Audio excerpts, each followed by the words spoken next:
Welcome to this tutorial. In today's session, we learn how to group array elements based on a function or property and return the count of elements in each group. This approach uses functional programming concepts such as mapping and reducing. Let's dive in.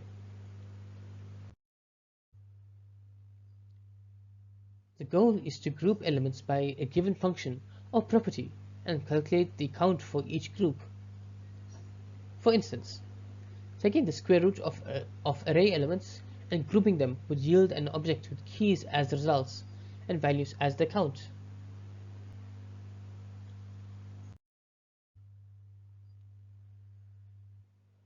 The count_by function starts by mapping array elements to keys using a function or property.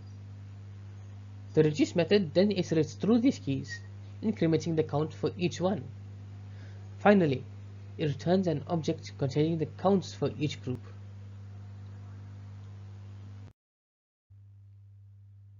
The process starts by transforming each array element into a key using the provided function or property.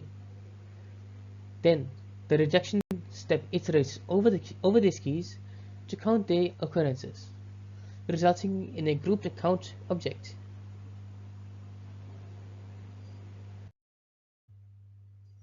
This table illustrates the transformation at each step.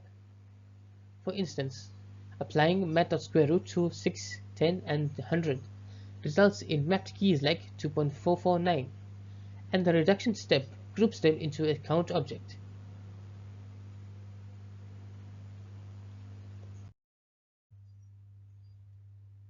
This approach is versatile and can be applied in real-world scenarios like summarizing datasets, performing analytics, or processing text data for insights. In conclusion, the count_by function is a concise and efficient way to group and count elements in an array.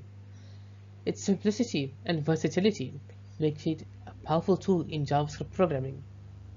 Thank you for following along. Thank you for watching.